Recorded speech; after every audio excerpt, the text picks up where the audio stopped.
que los hombres tengan la posibilidad de decir, no puedo, no quiero tener actividad sexual contigo porque no tengo deseo, por ejemplo.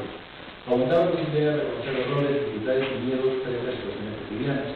Disminuyó la posibilidad de vivir una doble norma, doble moral, elegir estar en permanente contacto con los propios deseos respecto al deseo de formar pareja con una mujer a partir de atributos que no sean los físicos. Aumentar el autocuidado de la salud física y la salud mental, aprender a enfrentar la diversidad y las diferencias sin tener que solucionar conflictos que se nos generan internamente a través de la violencia, disminuir el riesgo de lastimar a la pareja físicamente, sexualmente o emocionalmente. La pregunta es, ¿estamos en esta etapa? ¿Ya? Sí, esta es la última. Sí, yo creo que sí, y por suerte sí, porque estamos pudiendo deconstruir el tema de la violencia hasta el punto donde la otra persona, aunque esté durmiendo, como sucede en esto de cabeza durmiente, tiene derechos, ¿sí? Y otra persona, una persona con derechos, no es un objeto que yo tengo derecho por ser hombre a poder tocar, poseer y hacer lo que quiera con ese cuerpo en el momento que yo quiera, como quiera, cuando quiera. ¿Sí? Muchas compañeros acá en el Río de la Plata plantean, bueno, pero estamos llegando a esto es terrible. Y a mí no me parece terrible. No sé a ustedes qué les parece, pero me parece que a veces se utiliza el tema de la denuncia en exceso, ¿no? Estamos de acuerdo. Pero yo creo que estamos en un momento social y político donde es necesario y donde estas cosas pasan, ¿no? A veces el exceso de la denuncia sucede y bueno, esto es así. Pero yo creo que está muy bueno que estemos llegando a este momento. De todas maneras, hay como varias lecturas de esto que no nos da tiempo ahora a hacerlo, pero si quieren después en la parte de comentarios lo podemos conversar. Creo que está. Bueno, gracias.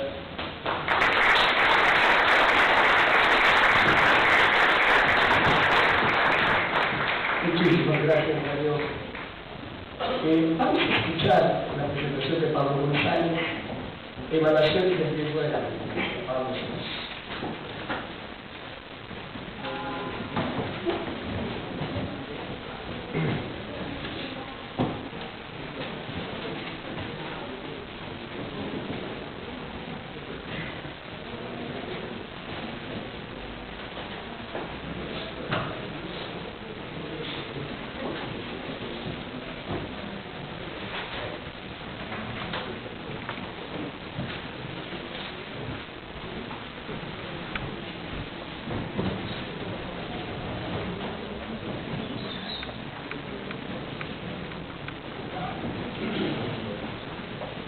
Bueno, gracias.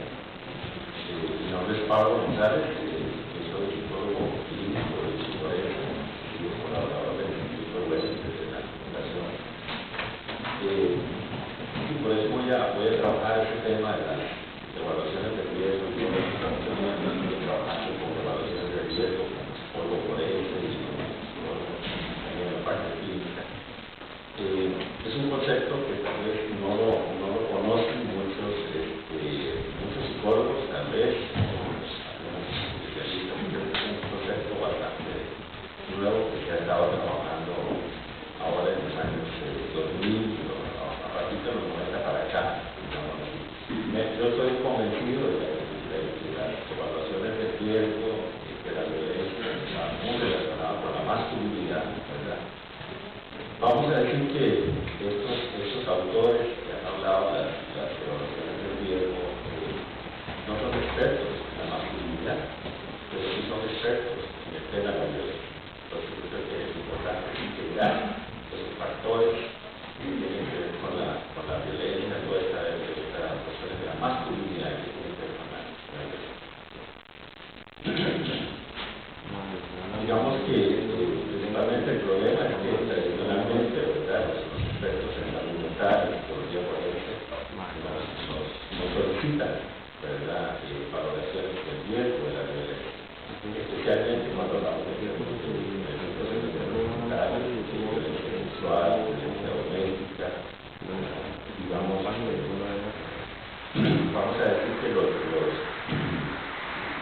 jueces, en la medida judicial, en la cuestión judicial, responder ciertas preguntas en la vida judicial, ¿verdad? Hablar sobre la valoración del riesgo, de los delitos en el sistema penitenciario, también cuando invitamos a la gente del sistema penitenciario, o cuando la gente tiene que salir del sistema penitenciario, ¿verdad? Hay que hacer valoraciones de riesgos, y eso es un modelo. Hace 20 o 25 años, vamos a decir que no teníamos mucha información, no teníamos protocolos, no teníamos entrevistas, cómo valorar el riesgo de la violencia en general. Y lo hacíamos muchas veces a través de la información teórica que nosotros conocemos en general, ¿verdad? Y a veces improvisábamos muchas cosas, realmente, pero hoy existen protocolos bien estructurados, muy bien sobre eso. Ahora, yo voy a tratar como de mencionarlos cuáles son los factores que ellos intervienen en eso.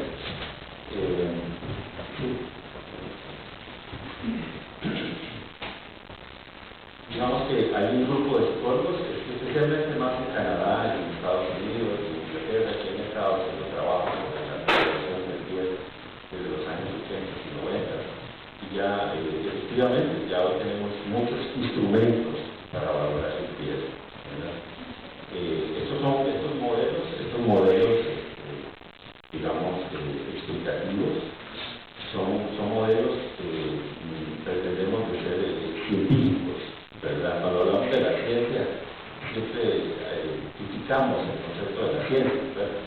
Vamos a decir que son modelos que pretenden ser científicos, basados en la investigación empírica, sobre la causalidad de la violencia, ¿verdad? Y eso, digamos, son unos modelos que están más enfocados en la violencia individual, más individual, porque estamos hablando de una violencia individual.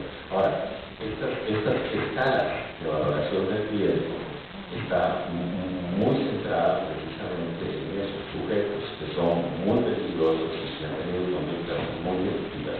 Realmente, yo sí estoy convencido y lo que hemos visto, ¿verdad? Y prácticamente yo he estado, cuando he revisado estas escalas, los test que se usan, los factores de riesgo que se utilizan, lo que están haciendo es valorando la violencia de la masculinidad, ¿verdad? No es otra, es la violencia de la masculinidad.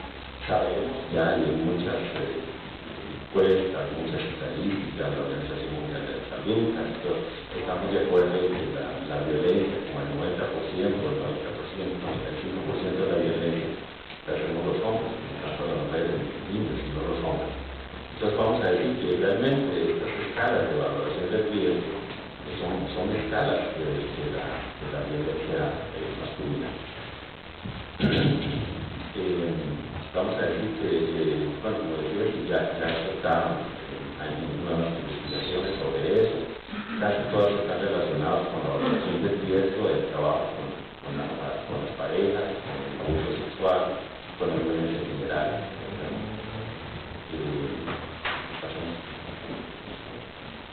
Vamos a decir que quisiera nada más el concepto de la evaluación del riesgo. ¿Qué es una evaluación del riesgo? ¿Verdad? La evaluación del riesgo puede entenderse como el proceso de evaluar individuos para caracterizar la probabilidad de que cometan actos de violencia en el futuro, ¿verdad?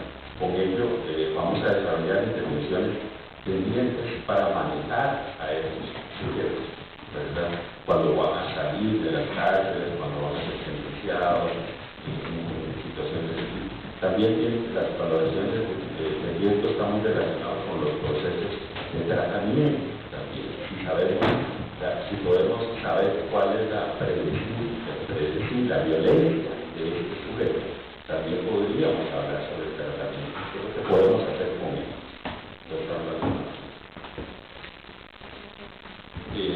Siguiendo con la definición de la evaluación del riesgo, digamos, la evaluación del riesgo se refiere a la estimación de la probabilidad de una variable continua que se llama violencia, en realidad, multifacética, no está relacionado con todos los textos, sino con muchos, basándose en varias variables, digamos, personales, el contexto, la situación del sujeto. Yo me acuerdo, bueno, ayer en el taller que hacía José Alfredo sobre los juegos y la masculinidad, muy bonito el taller, José Alfredo decía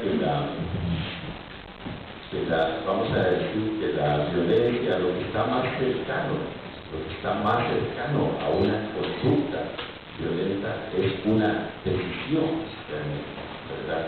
Y todos estamos de acuerdo en eso, y casi todas las investigaciones afirman que eso es así.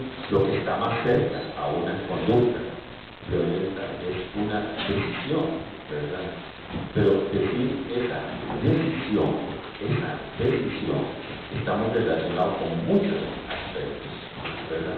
No tiene que ver solamente con cuestiones cognitivas, tiene que ver con muchos otros aspectos. Vamos a decir que esa decisión, digamos, esa decisión de ser violento, precisamente lo que evalúa las valoraciones del día.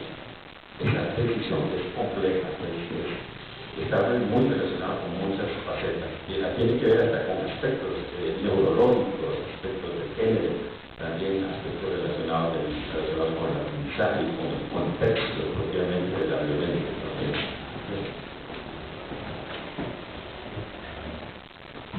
Y cuando la decisión es un concepto, como yo decía, factorial, está muy relacionado con muchos aspectos, tiene que ver con la posibilidad de la violencia, digamos, hay algunos conceptos que son muy importantes, la noción, el concepto del peligro y de la probabilidad de la violencia. Generalmente es comprendido de una forma, también vamos a decir que la violencia no se puede definir completamente, pero podríamos pensar que estamos más cerca de una situación de violencia leve, moderada, fuerte, digamos, las situaciones que podría ser. Vamos a decir algunos factores, algunos objetivos, por qué es necesario la evaluación del riesgo, por qué es necesario, por qué se ha hecho escalas, por qué estamos trabajando en eso, y por qué quisiéramos también en Costa Rica hacer más investigación sobre eso. Porque las evaluaciones del riesgo nos ayudan para prevenir la violencia, eso es lo primero, si podemos decir qué es lo que está pasando, cómo predecimos la violencia, pues podríamos prevenirla. Y un otro aspecto que es muy importante es guiar la intervención de las valoraciones del riesgo. Yo les decía al principio, 20 años, 25 años, las valoraciones del riesgo las hacíamos nosotros sin protocolos, sin estructuras, digámoslo así. Y las valoraciones del riesgo deben tener una guía de intervención. Todos deben ser igual. Si yo voy a valorar el riesgo del abuso sexual, debe ser igual de toda la gente que lo hace.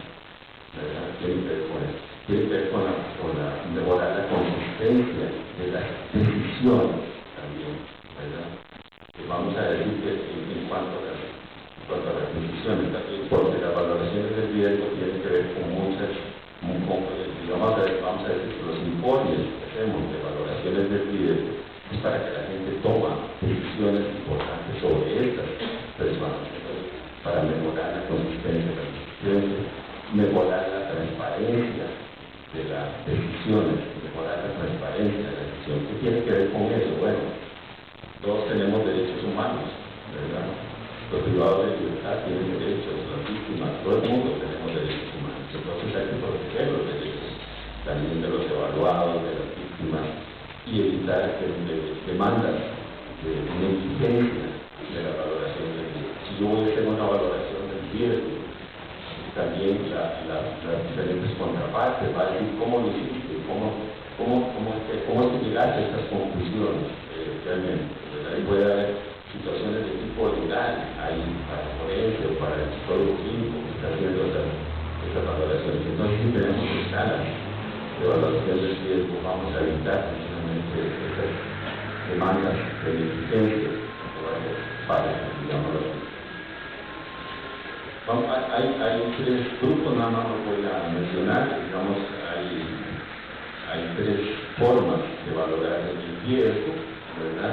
Una y la que usábamos mucho antes es la primera, la química, la química no estructurada, que tiene que ver con la intuición que tiene la experiencia, el especialista, por ejemplo, un psiquiatra o un psicólogo, por ejemplo, el psicólogo químico, digamos, que tiene experiencia. Entonces yo voy a hacer de acuerdo a mi experiencia, lo que yo sé, ¿verdad? Yo voy a definir la predicción de la violencia, ¿verdad? Es una forma, no es la mejor, digamos así, porque no está basada en experiencia empírica, en cuestiones científicas, digamos así. Está muy relacionado de la parte de mi subjetividad, de lo que yo estoy apreciando de eso. Hay otras formas que son actuariales, que son formas muy matemáticas y que funcionan muy bien cuando estamos hablando de poblaciones muy específicas, ¿verdad? Aquí en América Latina no hay investigación de valoración del riesgo actuarial. Los canadienses y los norteamericanos tienen algunas para estas poblaciones. La que a mí me parece que es mejor es la última, que es el tipo de juicio profesional estructurado, que son las escalas que al final yo voy a mencionar. Juicio profesional estructurado, que es un proceso que tiene que ver con guías estructuradas. Vamos a tomar toda la experiencia que tenemos sobre la violencia y el experto va a decidir también. Vamos a unir todos los aspectos científicos y lo que sabe la persona. El especialista tiene que saber sobre la violencia. Ahora, ¿qué tiene que ver esto con la masculinidad? ¿Verdad? ¿Qué tiene que ver con la masculinidad? Bueno, vamos a decir que hay 4 factores de riesgo que siempre se identifican en estas escalas de valoración del riesgo. La primera tiene que ver con factores disposicionales, La masculinidad, hay factores disposicionales que tienen que ver con la violencia. Estamos hablando de una violencia, estamos hablando de una masculinidad violenta, realmente, no estamos hablando de masculinidad, estamos hablando de una masculinidad violenta, realmente. Entonces, cuando hablamos de la masculinidad violenta, vamos a decir, igual que los factores de riesgo, estamos relacionados con factores disposicionales, como las características de la psicopatía, los factores inibitorios de las emociones, ¿verdad? Factores de rasgos antisociales.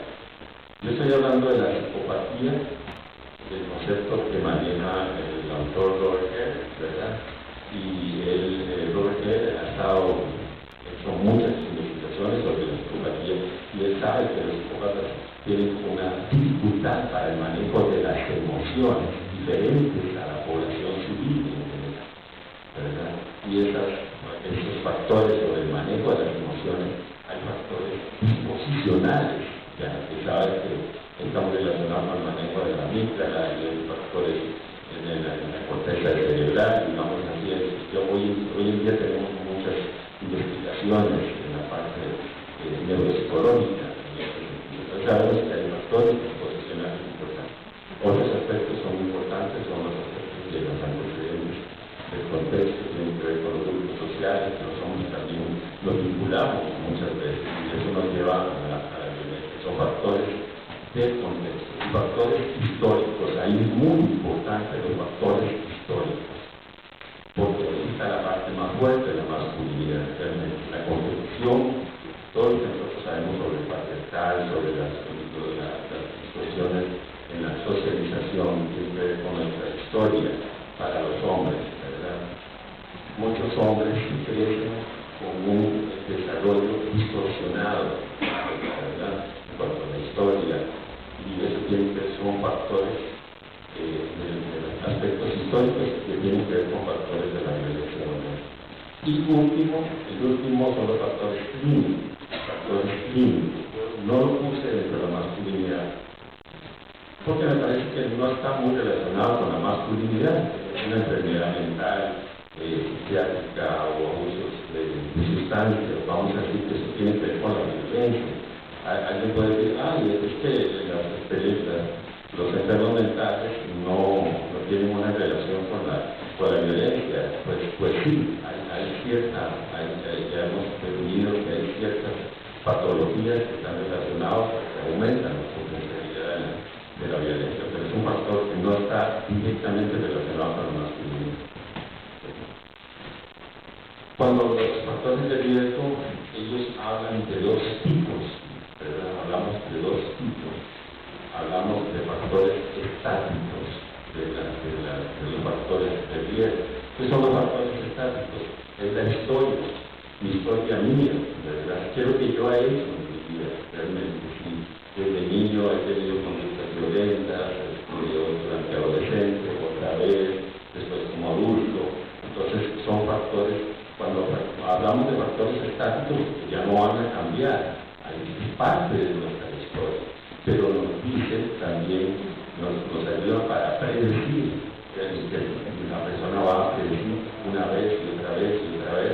En la parte forense nosotros hemos entendido que la repetición de las cosas es un factor de riesgo importante. Si una persona asesina a una persona y lo vuelve a hacer, la probabilidad aumenta miles de veces, o en el caso del abuso sexual, o en el caso de la agresión contra las mujeres, ¿verdad? Entonces son factores estáticos, pero tienen que ver con la masculinidad y tienen que ver con el sistema patriarcal en que nosotros vivimos, la socialización. ¿Sí?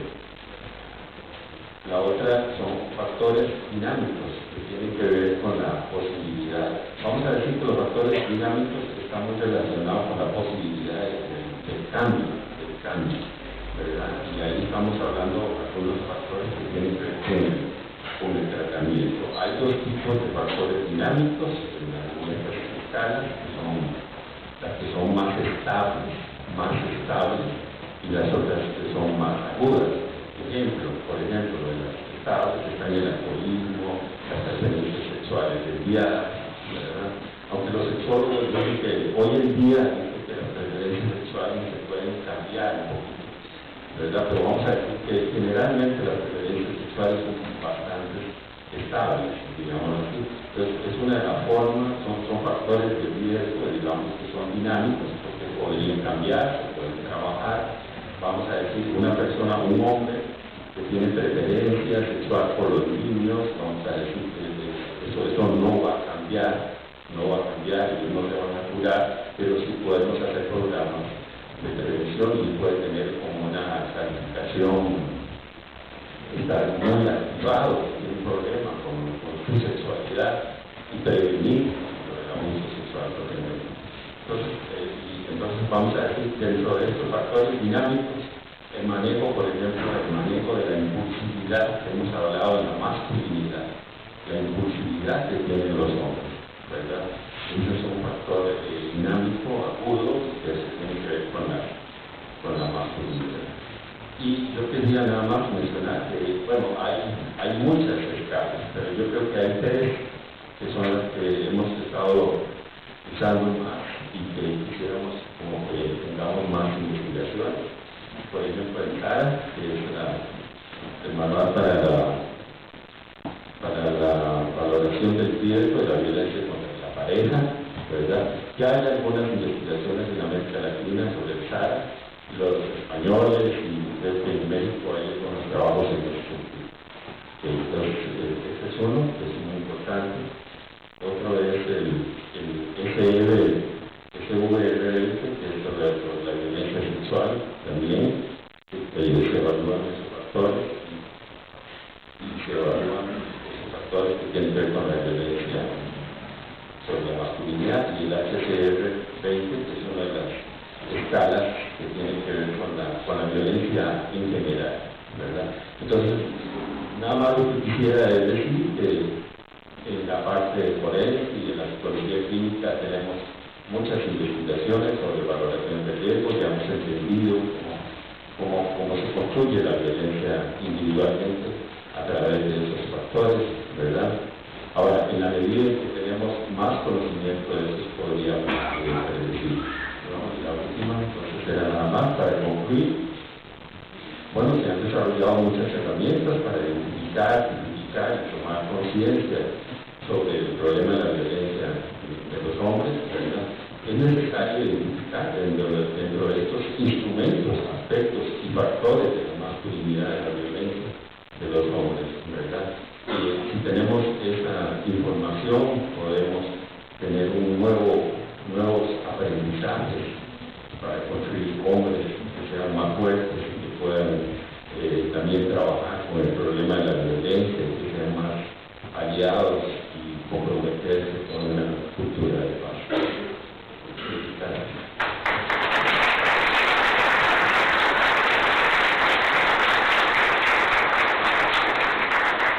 Muchísimas gracias, Pablo.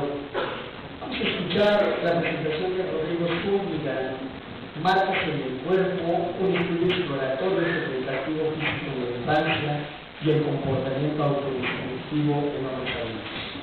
Por favor, Rodrigo.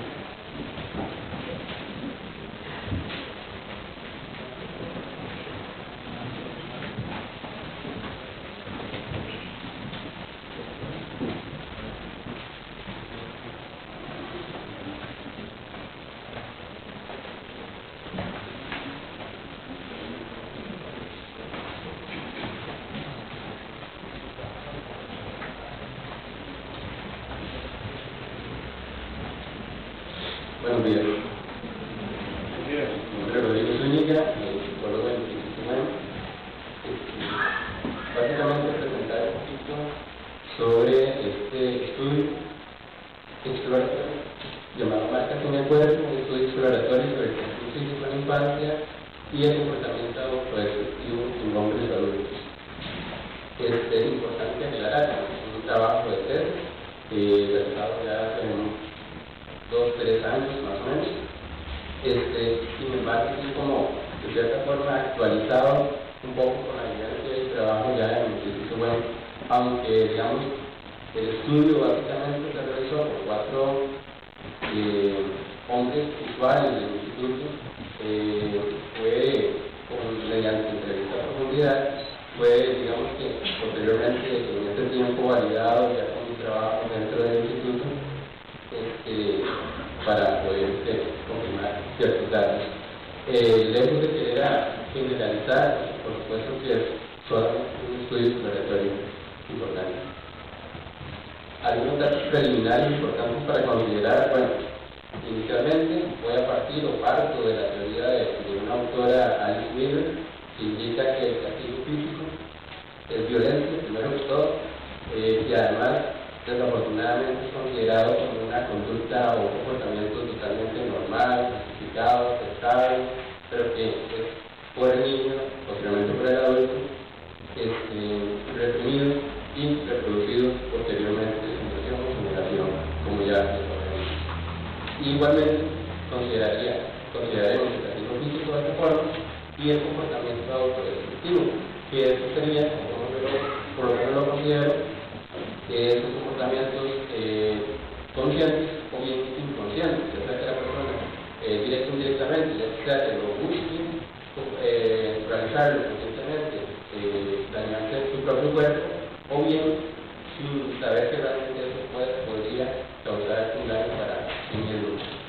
Básicamente el problema de investigación que me plantea inicialmente había que existe una relación entre el castigo físico en la infancia por parte de las culturas parentales, la masculinidad, el autocuidado y el comportamiento autodestructivo, directo o indirecto, como se mencionaba, en hombres adultos.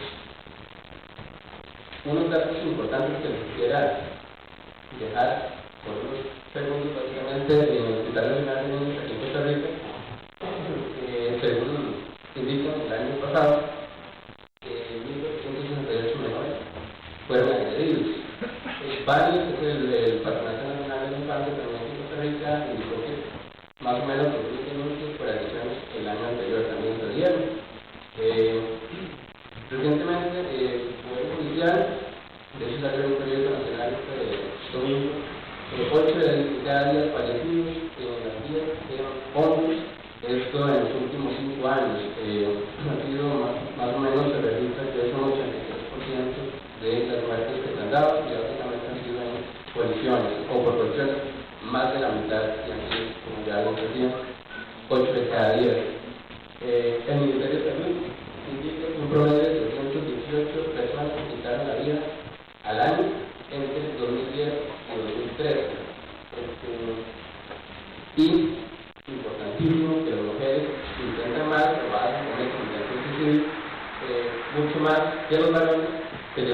99.9%, pero los hombres son los que realmente digamos así, lo logran, que tenemos un 5.8%, lo cual lo pongo ahí porque son datos necesarios bastante importantes y relevantes.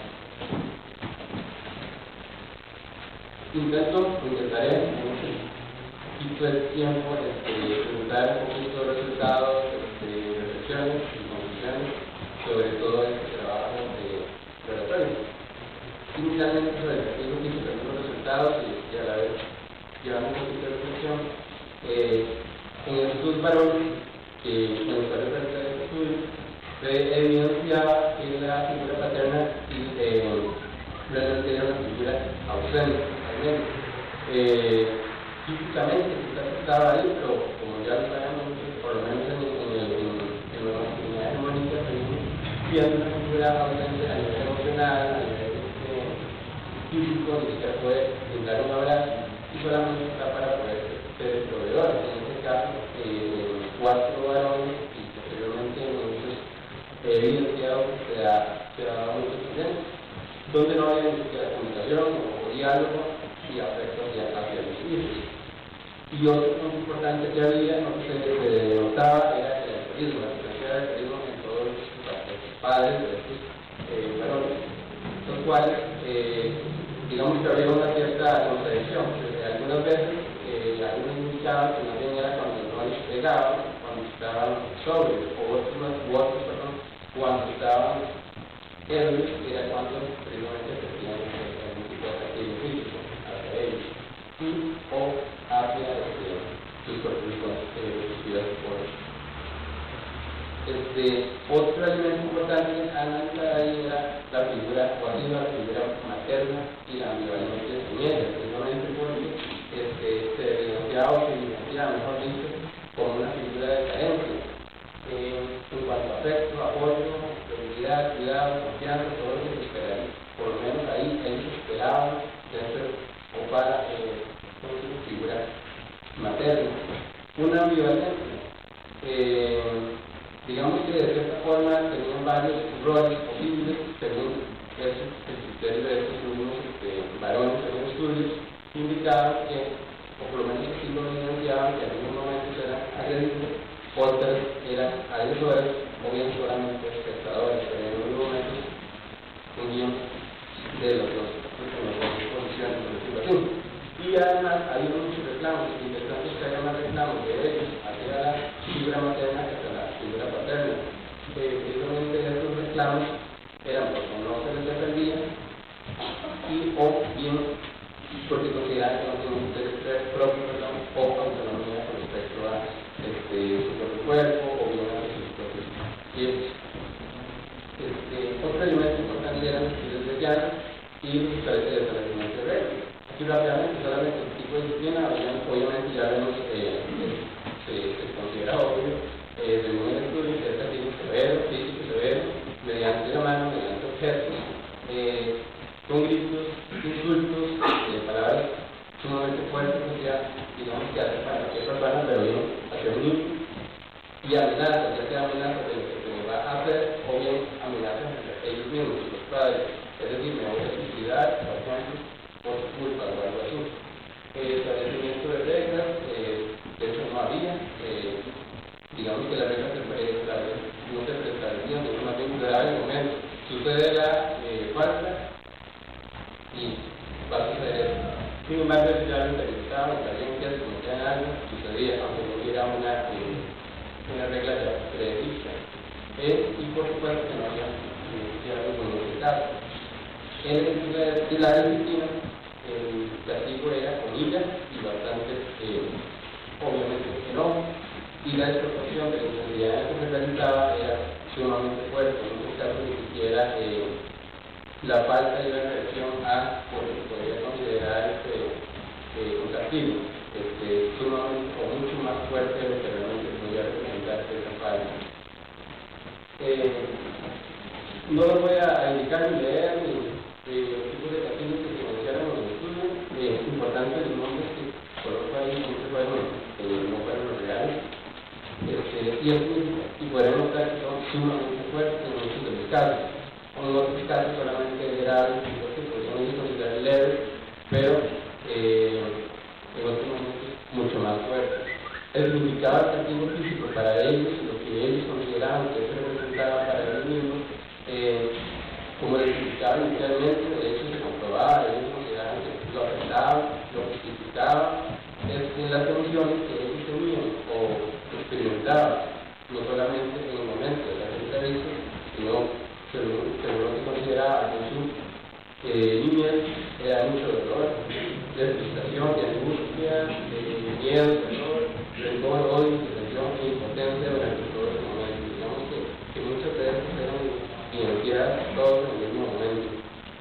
Y importantísimo, sumamente fuerte, uno de ellos indicaba lo que pensaba: odio a mi madre y a mi padre porque con esta consideración de odio hacia ellos.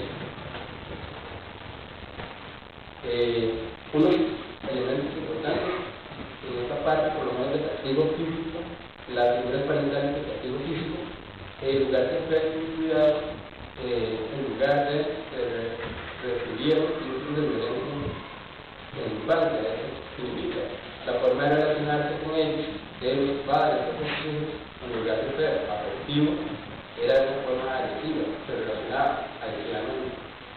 No conocían ellos, padres, madres, límites con respecto al cuerpo de sus hijos, y había, como se puede notar, una gran contradicción. El niño esperaría, para que evidentemente todos esperamos, los niños y los niños que evidentemente esperarían o demandan afecto, amor, y lo que se recibe es todo lo contrario, la agresión, golpe, y se proyecta, por ejemplo, entonces, en marcar el cuerpo y no el cuidado.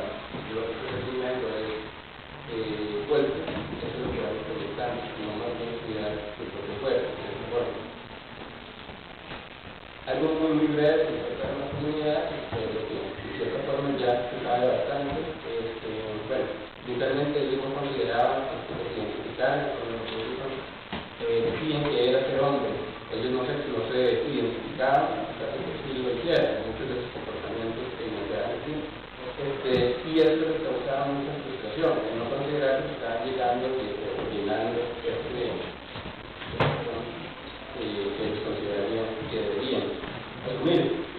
Pruebas de encargos a nivel de fortaleza física, evidentemente, a nivel sexual y a nivel emocional, que ya más o menos sabe, a nivel emocional, por ejemplo, no expresar las emociones.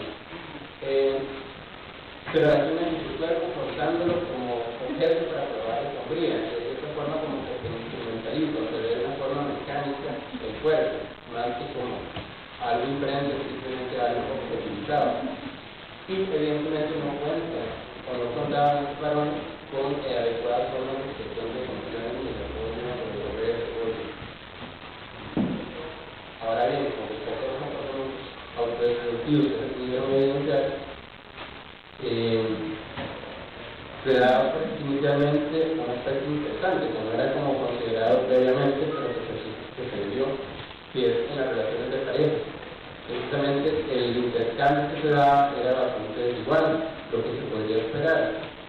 De cierta forma, que tal vez según lo que dice la sociedad patriarcal, el hombre tendría superioridad, comillas, con respecto a la mujer, ellos lo vivenciaban de una forma totalmente diferente. Ellos consideraban que el trato era totalmente desigual, se daba mucho y se recibía poco, o realmente nada de parte de ellos, y más bien, curiosamente en todos los casos, había infidelidad por parte de ellos y agresión física, verbal, emocional por parte de ellos. En estos casos, donde se ve, por ejemplo, por lo menos que el cuerpo de ellos se ve precisamente de nuevo maltratado por un otro. En este caso, una persona de nuevo significativa para ellos, donde el cuerpo se ve como nuevamente objeto maltratado y no cuidado. Bueno, la última responsabilidad importante que es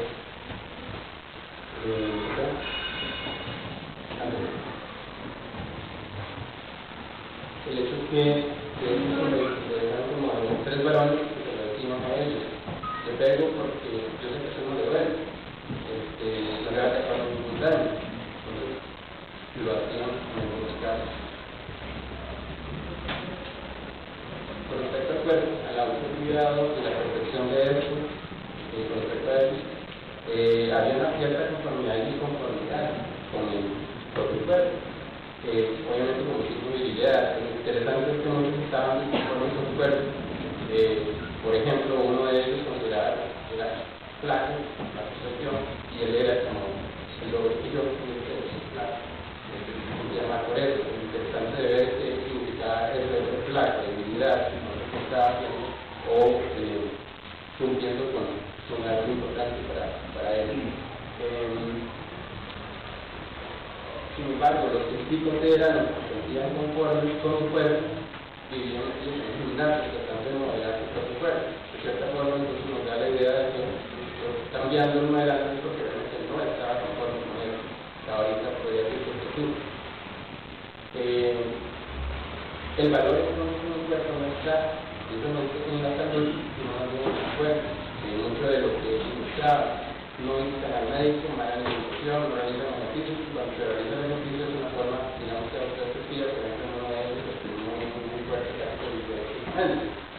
Hay una preocupación por el cuerpo en lugar de una falta, y lo que contradice mucho con la autoridad, y de esta forma esto se liga con la masculinidad. Las conductas de riesgo que se pudieron también evidenciar antes por imprudencia, relaciones sexuales de alto riesgo, la protección, muchas parejas, estar con trabajadores sexuales, por ejemplo, y otra datos interesantes de consumo excesivo de polihidratos, como consideramos, por ejemplo, utilizar interesantes, por ejemplo, uno de ellos, esteroides anabólicos. Y mucho de esto era precisamente para poder eliminar el dolor y un poco de placer.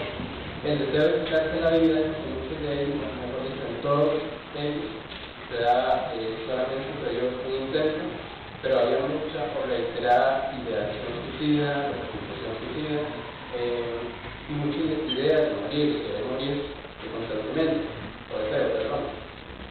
Y lo interesante es que ellos indican que esta idea venía de la infancia, desde que sus figuras parentales se castigaban físicamente, se han vivido como una cierta forma de recuperar su propio cuerpo ante pérdidas musculares, ya sea por parte de los padres o bien las parejas, como ahora.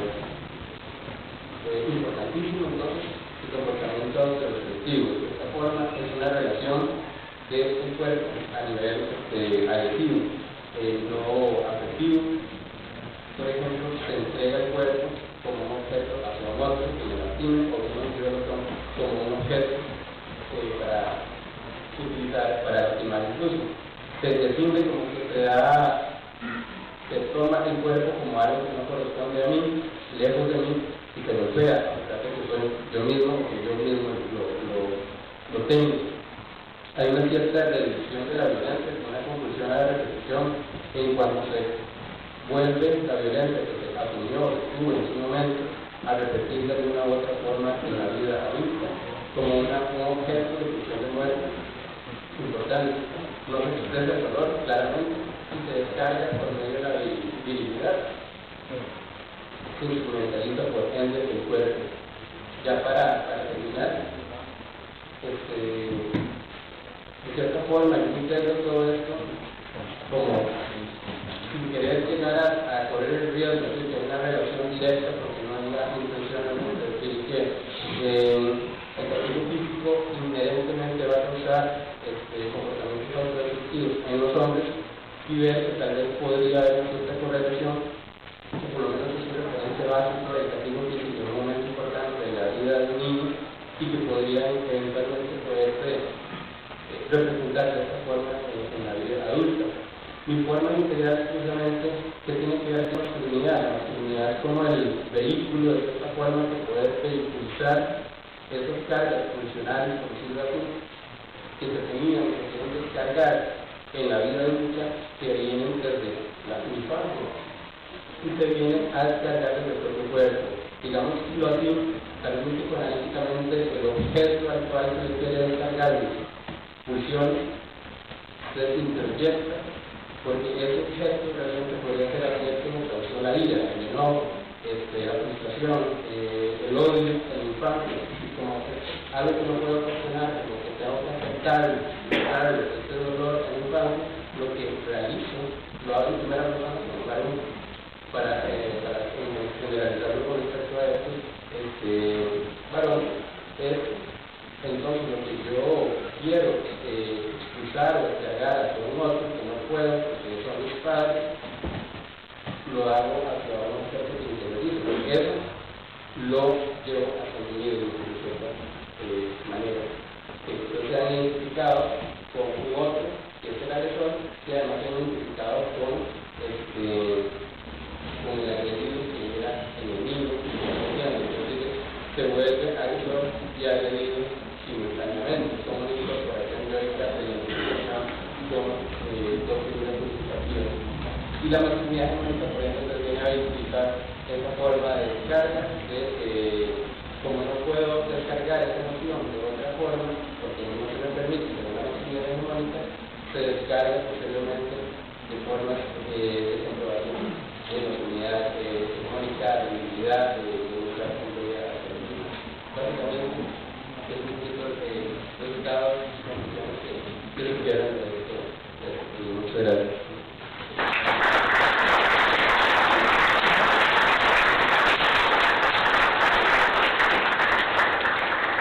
Muchísimas gracias, Rodrigo. Para cerrar esta ronda de presentaciones, vamos a escuchar la ponencia El castigo físico en la niñez, el maltrato permitido, a cargo de Mario Vázquez. Mario, por favor. Víctor, perdón.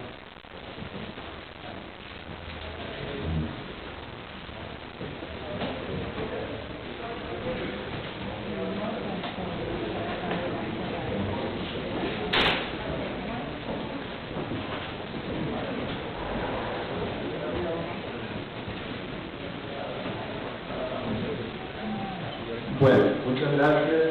Buenos días a todas y a todos. Decirles que yo soy, para que sepan desde dónde voy a hablar, psicólogo y sociólogo criminológico. En realidad no provengo del tema de las masculinidades, sino que provengo del tema de los derechos humanos, en particular de los derechos humanos de los niños y de las niñas. Por muchos años he trabajado el tema como defensor de los derechos de los niños en Costa Rica, los padres como ombudsman de la niñez. ¿Por qué venir a un encuentro de masculinidades? Entonces es una pregunta que uno podría hacer. Bueno, contarles que hoy antes de venir para acá me decían que las mujeres va a cambiar su consigna y ahora vamos a hablar de él con ella.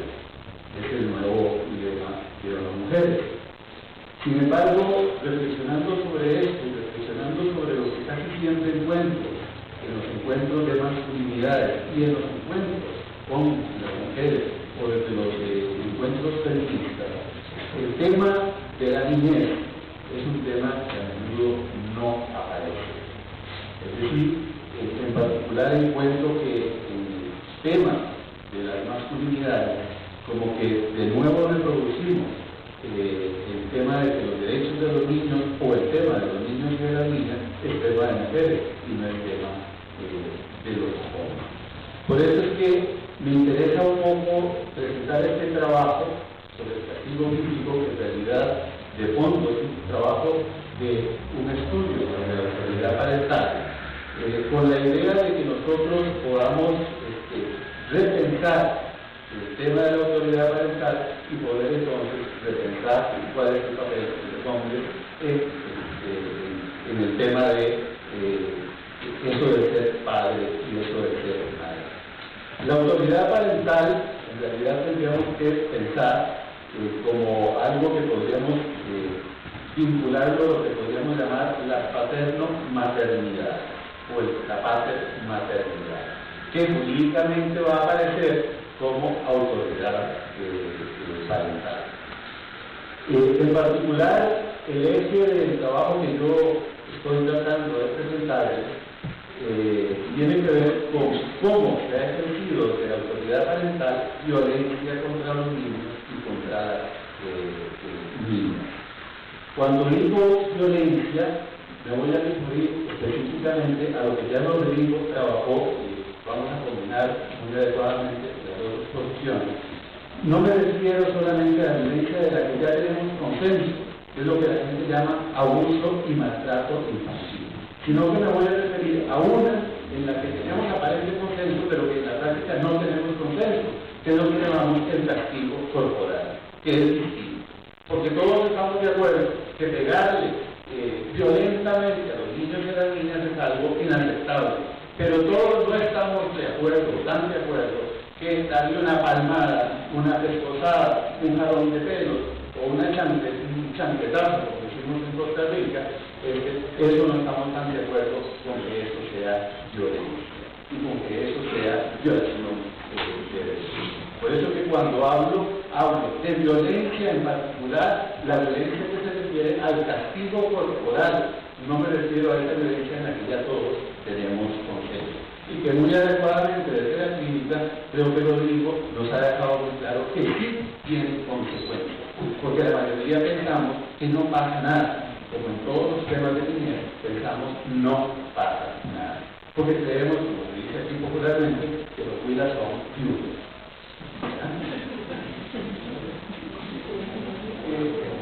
Este trabajo, como olvidaba, forma parte en realidad de una investigación, de un libro que no está publicado, bueno, está publicado, pero no ha salido a la luz pública, lo está sacando la UNICEF y que tiene el mismo título de la presentación de lo que tengo acá, que se llama El castigo físico, un maltrato permitido, y es un estudio sobre la autoridad parental.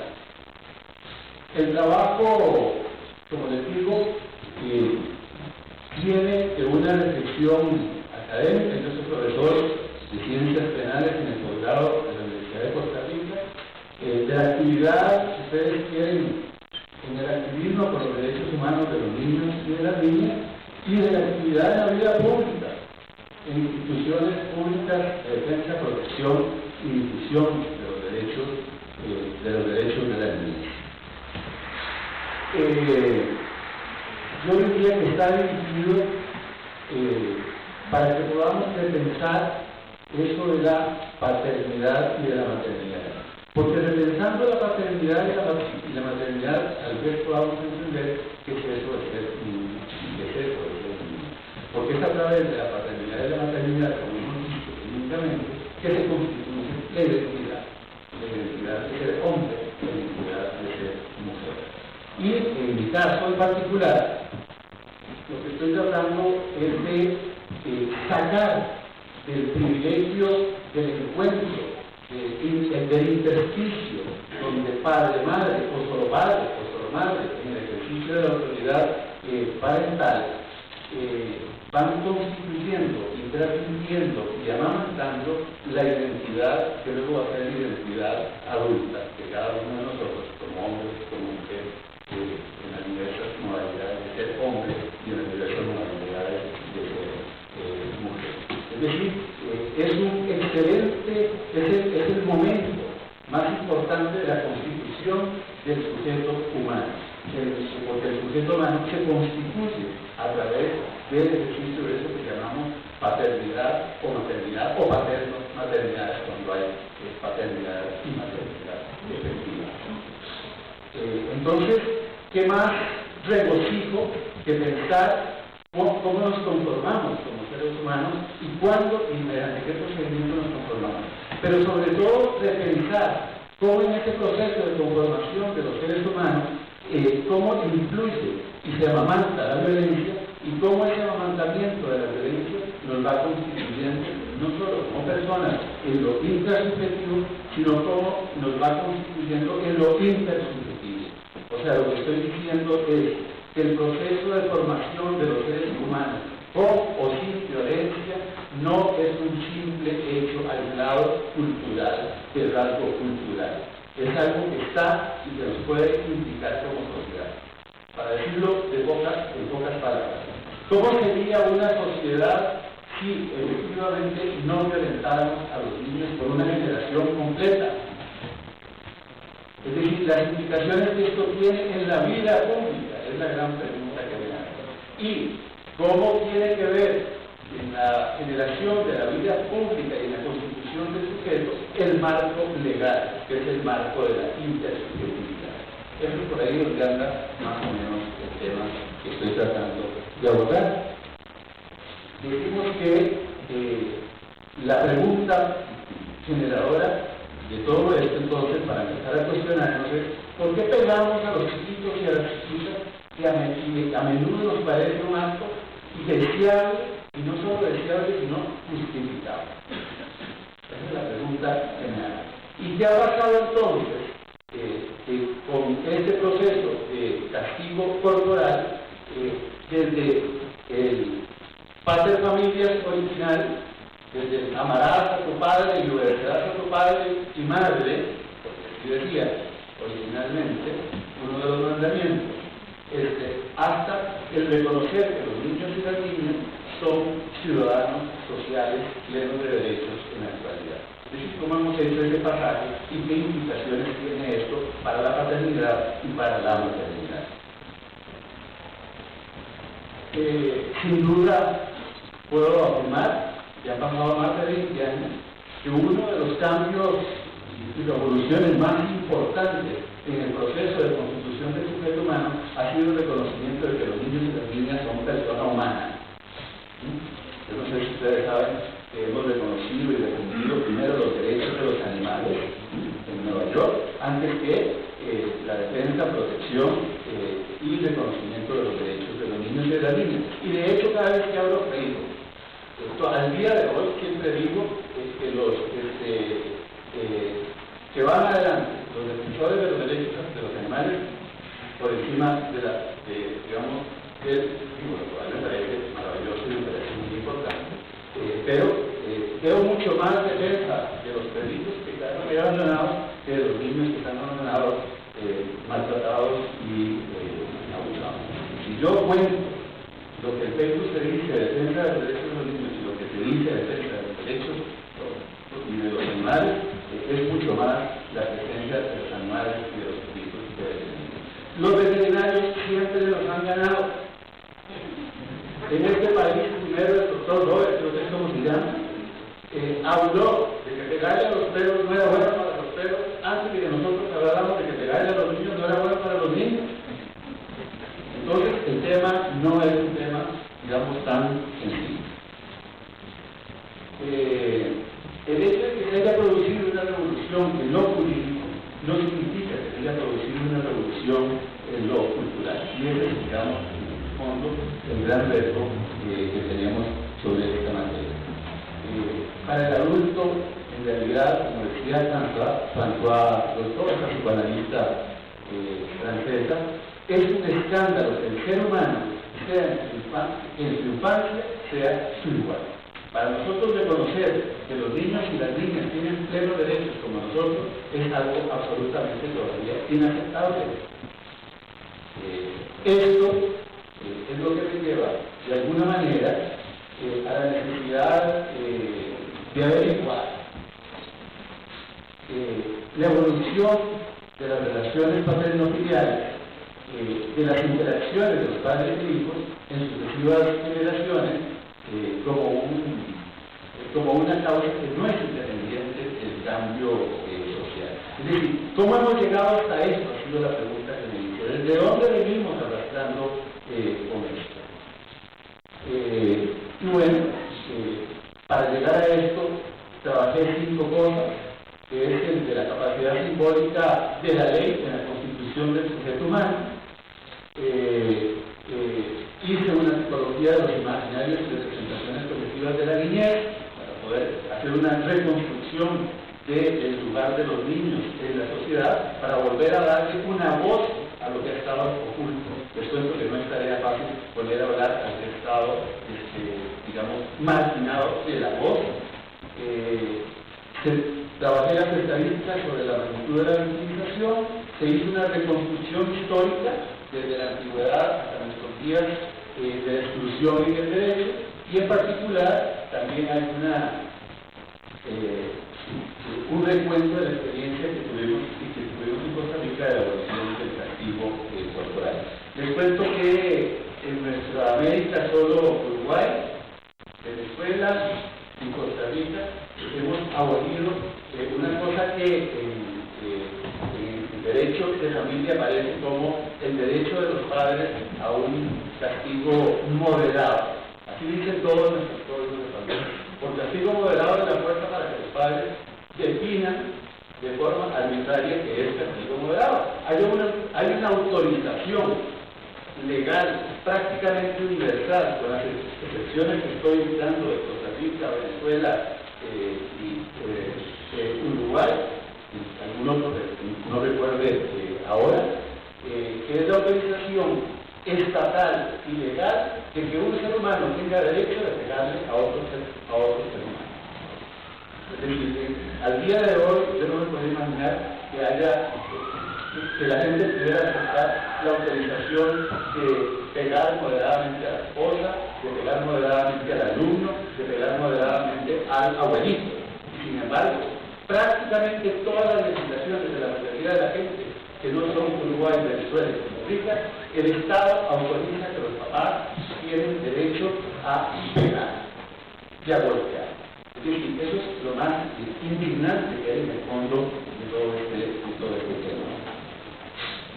En Costa Rica, bueno, ¿qué encontramos? Clínicos. Empecé con un dicho nada muy popular costarricense que los de cielo pedazos en el cielo, entero en el infierno, ¿verdad? Es decir, la justificación más arraigada en nuestro ser de que mejor pegar antes de que se me pierda en el camino, que es la justificación de la corrección. Es decir, eso lo llevamos prácticamente circulando en nuestra sangre. Recordarles que el 65% de la población adulta pega, pellizca, y un 64% de la población grita y maltrata verbalmente, de forma cotidiana.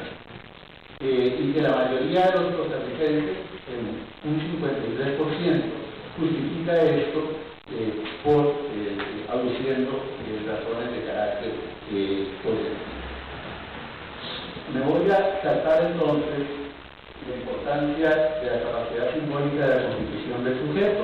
Aquí en lo fundamental lo que estoy planteando es que yo he señalado como una hipótesis central del trabajo, cómo la ley constituye a la autoridad parental y cómo la autoridad parental se reproduce entonces en ejercicio de esa autoridad parental como por ejemplo lo que acabo de decir, con la autorización legal de pegar. Y que es a través de este mecanismo psicosocial, jurídico, como nosotros vamos constituyendo y transmitiendo desde el poder, que es el poder del Estado, es el poder legal transferido al poder patriarcal, paternal, padre y madre, pegan hombres, pegan mujeres, y además es autorizado por la Iglesia y autorizado por todo el mundo. Que es ahí donde se transmite esto que llamamos violencia, y que me encanta que lo digo, lo haya explicado clínicamente. Es decir, la ley nos constituye intrasubjetivamente, pero la ley es un instrumento también intersubjetivo, es decir, un instrumento que ideológicamente nos produce consenso colectivo para que sostengamos este ejercicio de la autoridad parental. Recordarles que esto del castigo moderado es uno de los últimos eslabones del parte de familias original del derecho romano, que sobrevivió y sobrevive para las legislaciones de familia que todavía lo tienen, que son la mayoría de los países del mundo, sobrevive casi intacto, de manera impresionante, de parte del recorrido que hice, sobrevive prácticamente intacto hasta nuestros días y no ha sido, digamos, tocado por parte, digamos, en Costa Rica duramos más de 5 años discutiendo este cambio de legislación. Yo creía que iba a durar 15 minutos con una exposición a profundidad y el pleito duró 5 años. Hubo que hablarle a los curas, hubo que hablarle a los grupos evangélicos, hubo que hablarle absolutamente a todo el mundo para poder levantar ese pedacito, esa frase que dice, y el derecho a castigar moderadamente. Bueno, se hizo una tipología histórica que al final quedó, como les digo, desde amarás y obedecerás a tu padre y a tu madre, hasta lo que está pasando actualmente en el derecho, en el Estado moderno, donde hemos reconocido que los niños son ciudadanos sociales, y con lo que eso implica para el ejercicio de la autoridad parental, que no es cosa menor. Esto de que nosotros estemos estudiando chiquitos y chiquitas, bajo una autoridad, porque la autoridad no se ha perdido, pero con el reconocimiento pleno de que al que estamos criando tiene también plenos derechos, esta combinación no es un tema menor ni es un tema sencillo, que ha llevado a diferentes, digamos, consecuencias, entre otras, la ausencia de autoridad.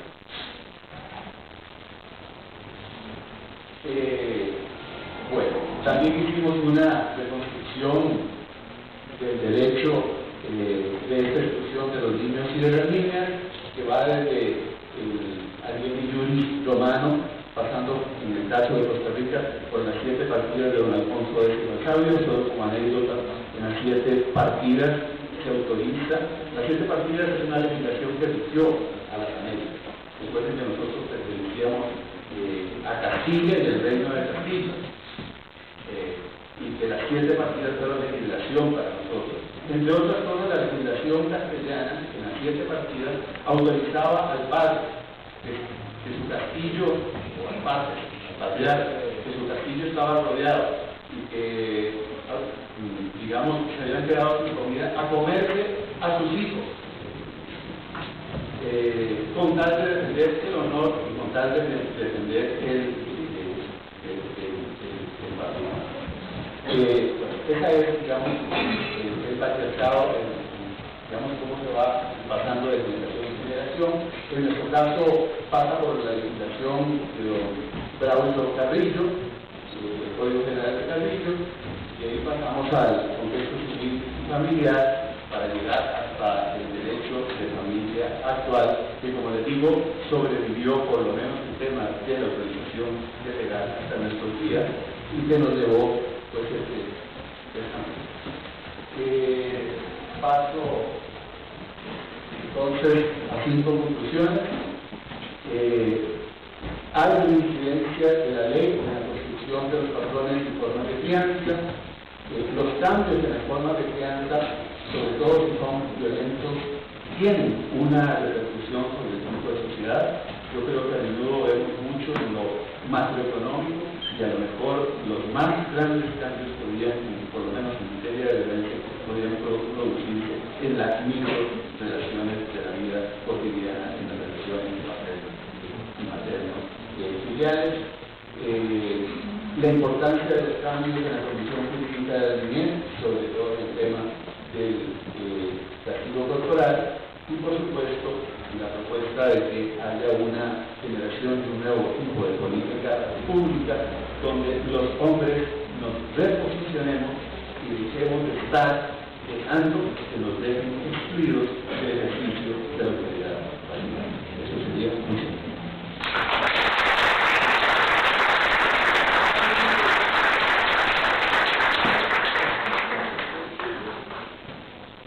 Muchísimas gracias, Mario. Y voy a invitar a mis compañeros que acercamos las siglas a la mesa y vamos a abrir una ronda pequeña de preguntas, comentarios, respuestas. Si hay alguien interesante, levantar la mano, tener voz. Muchísimas gracias.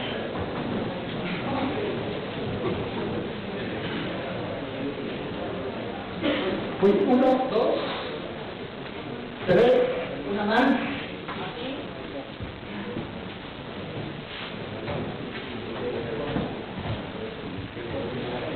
Buenos días, felicitando a los excelentes expositores.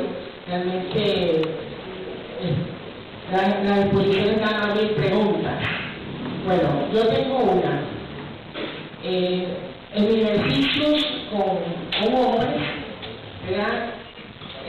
Tengo un consenso que para ellos lo peor de lo peor es que un niño juegue con muñecas, ¿verdad? Eso es para ellos una de las cosas peores que pueden haber. Entonces yo me pregunto, ¿quiere decir que ser padre es una cosa que no vale la pena? Esa es una primera inquietud. Después, el padre que tenemos como modelo es Dios en su Antiguo Testamento, ¿verdad? Que tenemos aquel hombre castigador, aquel Dios que tiene ira, que destruye, que pone el castigo. Yo creo que esa es la mejor enseñanza que tenemos del Padre, ¿no? El modelo que nosotros tenemos para el cristianismo, pues. Y la otra es otro cuestionamiento que también me da la Virgen María. Yo soy católica, le tengo mucha reverencia y respeto, pero ella siempre es una figura sumisa, en silencio lo soporta todo, que eso la cata, ¿verdad? Lo que nuestro Señor, Jesucristo, su Hijo, hace. Entonces, esos son comentarios que me gustaría retroalimentación. Muchísimas gracias. ¿Tu nombre? Gracias, Silvia. Si están de acuerdo, compañeros, vamos con las preguntas y retomamos a anunciar. A ver, veamos dos. ¿Tu nombre, compañero? Buenos días, Robert Camacho, de Cosquito. Le voy a preguntar a Pablo si la valoración de riesgos uno la puede hacer los profesionales en psicología o puede ser cualquier profesional de ciencias sociales entrenado para hacer. Por ejemplo, si Sara le puede aplicar un juez o una jueza que persona de nivel de corrupción. Gracias. Buenas, Manuel Leiva. Quería preguntarle al doctor de la valoración del riesgo, más que la valoración del riesgo para el imputado o para el hombre, ¿qué instrumentos están usando en Costa Rica para medir el daño de la violencia en las mujeres? Porque en Nicaragua, con el contexto de la ley 779, hay la tipificación, ¿no?, del grado, allá se hizo por leve, moderado y grave, ha causado mucho revuelo. Y yo lo que les digo es que todos los instrumentos son psicopatológicos y la violencia es un fenómeno más psicosocial. Entonces quisiera saber un poco de la experiencia en Costa Rica. Muchas gracias, Juan Manuel. Estamos por aquí.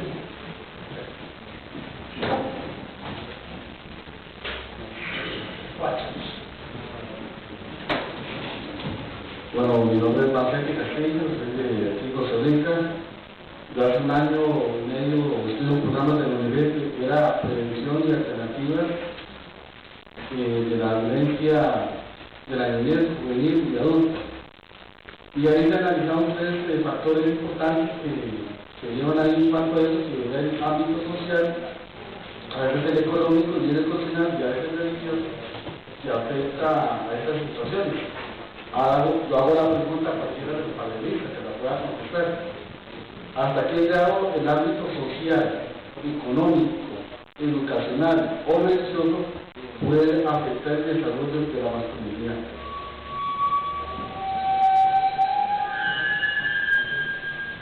Muchas gracias. Una más, perdón. Cerramos contigo. Gracias, Esteban Menéndez. En Honduras se acaba de reformar el Código Penal, precisamente para penalizar los castigos a los que hacía referencia el compañero. Pero a mí me preocupa las justificaciones que suelen dar los legisladores cuando hacen esta reforma. Y es la siguiente: para armonizar con los tratados internacionales, no por un convencimiento. Entonces muchas veces esto es un riesgo. Lo hacemos porque la comunidad internacional nos lo pide, pero nosotros no vemos campañas para que esto se socialice entre la comunidad.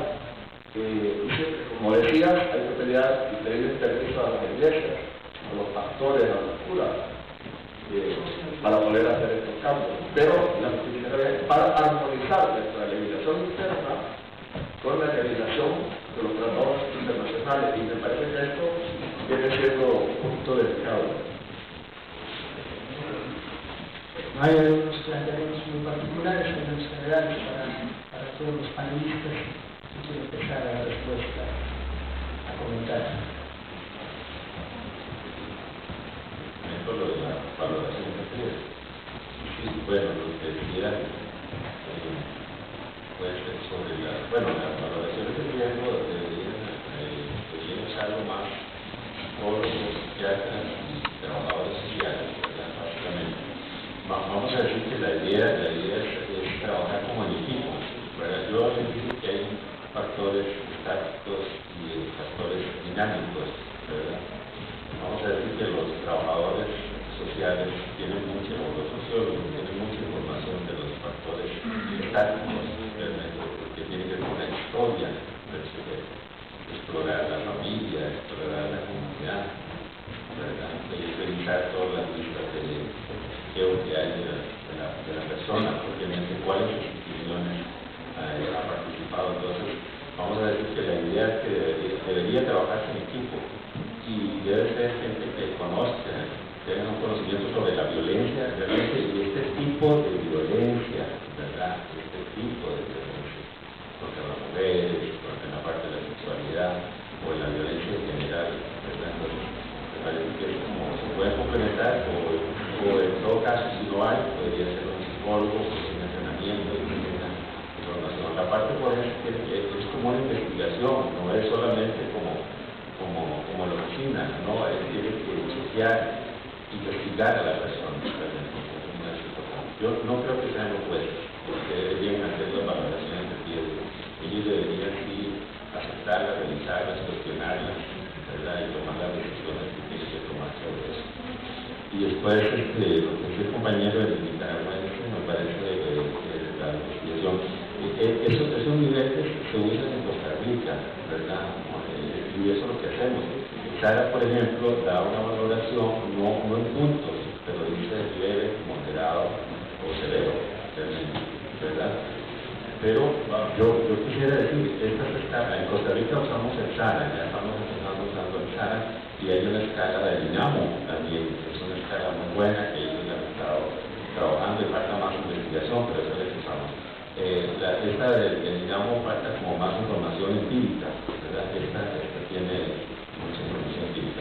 Cuando yo digo una escala, no estoy hablando de test psicológicos, ni estoy hablando de patología, estoy hablando de una escala que tiene 4 o 5 factores que se revisan.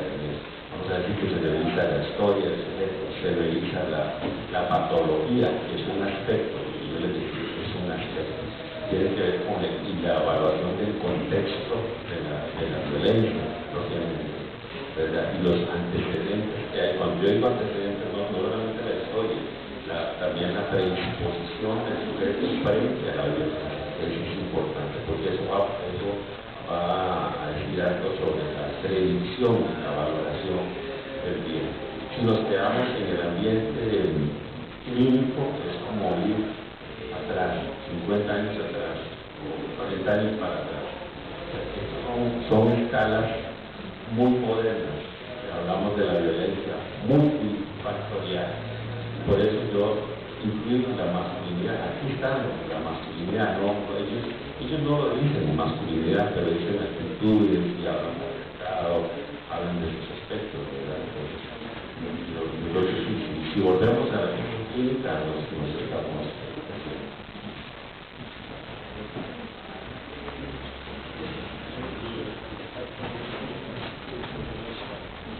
para responderle inicialmente al compañero de estos diferentes factores social, religioso, económico pueden afectar a la masculinidad. Partamos inicialmente de qué es masculinidad y si hay solamente uno o son varios. En realidad la masculinidad sería lo que tal considera que o establece que el hombre debe actuar, debe pensar, debe sentir, debe decir con respecto a esta sociedad, es lo que establece cómo. Entonces, de ahí también podríamos decir que no solamente habría uno, sino que habría muchas o varias masculinidades. cuando hablamos de masculinidad hegemónica, por ejemplo, estamos hablando de una, de esta que viene como heredada precisamente del patriarcado, de la cual también viene siendo y se relaciona muchas veces con con agresiones, con violencias y demás, pero incluso habría más. Para responder a la pregunta, quizás es un poquito,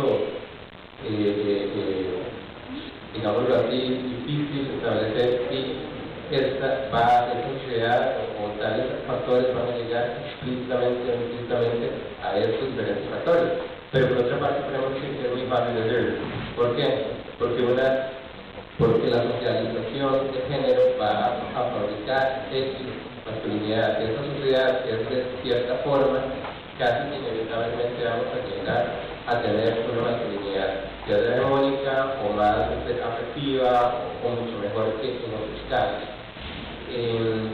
De ahí que lo social necesariamente, inevitablemente va a llegar a afectar, a tener relevancia en qué tipo de masculinidad se va a construir.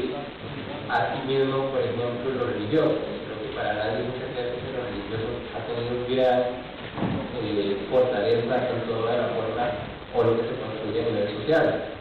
Por ende, que nosotros, por ejemplo, la primera compañera indicaba de cómo se considera, por ejemplo, la Virgen María a nivel católico y demás elementos religiosos, cómo se pueden considerar, siempre se ve de una forma X, y esa forma se va a evidenciar o reproducir a nivel social, a nivel general. Si se considera que, por ejemplo, lo que dice la Biblia, y en muchos casos, en muchos trabajos, en muchas escrituras, lo repiten muchos de los varones que vienen con este conocimiento religioso previo, es que la Biblia dice que el hombre es la cabeza del hogar, que ellos tienen que ser el protector, que ellos tienen que hacer las cosas. Inevitablemente, entonces, de ese discurso religioso se va a reproducir cierta forma de cómo vivo yo mi masculinidad. Igualmente a nivel económico, sabiendo que lo económico muchas veces podría considerar que va muy profundo a nivel fálico, es lo que me hace, por ejemplo, al hombre le da la dice que tiene, no solamente digamos la papa en la mano, que realmente podría considerarse superior.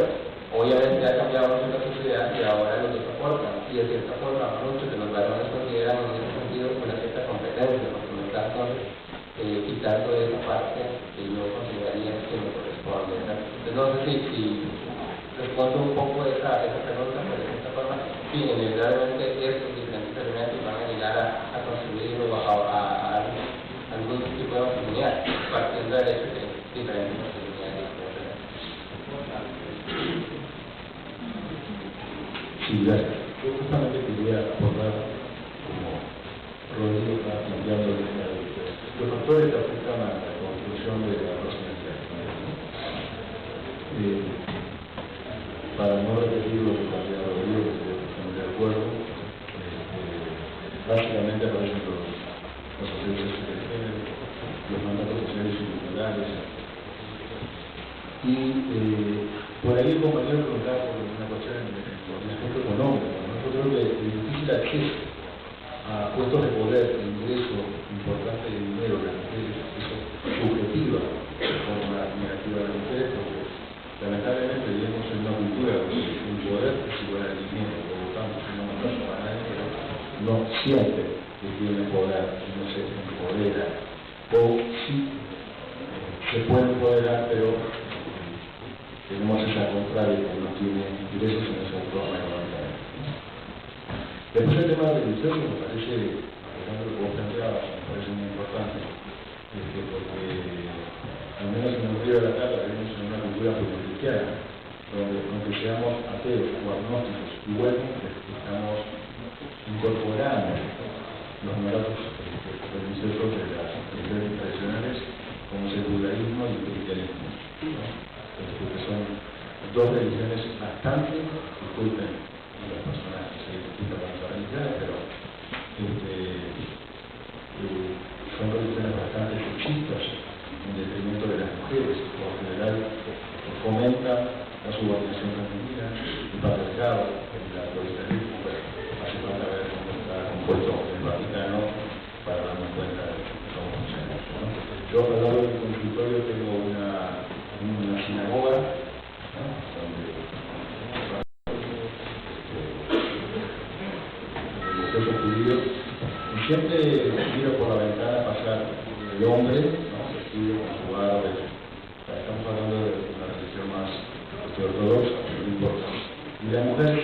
como un metro de distancia. Atrás, vestida de pies a cabeza, no se ve absolutamente nada de su cuerpo, solamente la cara.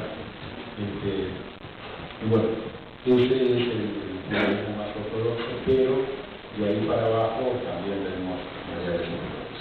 Y por último, el tema de la individuación o de la multiplicación, de cómo cada uno y cada una de nosotros podemos ir incorporando estas reglas, estas normas sociales y culturales. Y en este sentido, me parece interesante lo que plantea los sentidos queer, van a decir si uno va a construir el deseo a partir de lo que nos narcisiza, o sea, a partir de lo que uno sabe o tiene valorado socialmente en la cultura y en la sociedad en la que uno está viviendo, ¿no? Si en mi sociedad se valora ser heterosexual, yo voy a construir un deseo hacia personas del otro sexo, ¿sí? Y si construyo un deseo hacia personas del mismo sexo o de los dos sexos, lo oculto, ¿sí? Porque me da vergüenza, porque no está valorado socialmente. Entonces, este es un ejemplo típico, ¿no?, de lo que plantea el socio queer, porque el deseo se construye, ¿sí? Si hay un deseo, entre comillas, a partir de, porque me quedó presente este tema de la educación de la violencia, ¿no? Si hay un deseo femenino de subordinación, estoy hablando de tendencias, no de generalidades, si hay un deseo de subordinación es porque está valorado y narcisizado socialmente la subordinación femenina, ¿sí? Sí, está valorado socialmente y los valores que transformamos violencia, poder, control y dominio hacia las mujeres, yo voy a desear el poder y control y dominio hacia las mujeres. A no ser que construyamos los que ya estamos acá, obviamente, ¿no? Por ahí vamos acá, que a partir de la reconstrucción de esto podemos dejar de desear, ¿sí? Pero espontáneamente, si no reconstruimos esto, empezamos a desear lo que se valora socialmente, lo que nos narcisiza, es decir, lo que implica que nos reconozcan socialmente como hombres o como mujeres. Quería plantear esto, es importante, no sé si se había quedado claro.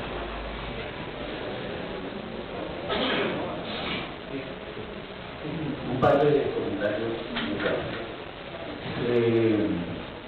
Para ser honesto con el trabajo sociohistórico que hice, la primera ruptura que nosotros tenemos de la concepción patriarcal de la ciudad, que podríamos denominar epistemológica sobre la concepción y valoración de la niñez, se da con el cristianismo, que es distinto a la religión cristiana. Es lo que quiero separar. Entonces es una aproximación histórica. Cuando la figura de Jesucristo, no soy creyente, claro, de una vez no tengo ninguna promoción de nada, habla de que los niños vengan a mí y hace una valoración de que para ingresar al reino de los cielos hay que ser como un niño. Esto es una ruptura radical con todo lo que se venía diciendo en el antiguo. Entonces yo quiero ser honesto y que hay una ruptura no necesariamente religiosa, pero sí, digamos, histórica en el cristianismo sobre la valoración de la niña. Para decirlo un poco en palabras, no me cabría la idea de un Cristo diciéndole peguen a los chicos. Esa es la idea que quiero transmitir, de alguien que no es creyente. Y la segunda idea que quería transmitir es que cuando nosotros hablamos de una reconstrucción de la paternidad y de la maternidad, o sea, de la autoridad parental, no lo hemos planteado en la materia penal. Efectivamente, las lesiones existen en nuestro país y toda forma de agresión por lesiones para todo ser humano son un delito. De hecho, en nuestro país, tal vez no lo mencionaste, Pablo, también existe la valoración de la lesión psíquica. Nosotros aceptamos la lesión psíquica como una lesión para que se constituya también en delito. Pero en materia de niñez, y en materia de familia no lo trabajamos vía lo punitivo, sino que lo trabajamos con vía de lo educativo y de una transformación, de la reconstrucción del ejercicio de la realidad. Si nosotros no planteamos un cambio de legislación para modificar no solamente lo que ya decía el Código de Familia, sacar la autorización del Estado de pegar, sino que además planteamos la necesidad de que haya políticas públicas de reconstrucción del ejercicio de la autoridad. Gracias, Miguel. No me resta sino agradecer el abordaje de la sociología, de lo clínico, de los derechos humanos, reconocer su trabajo, agradecerles a ustedes su atención, su participación y desearles buen puesto, no es un y continuamos con este trabajo. Muchísimas gracias.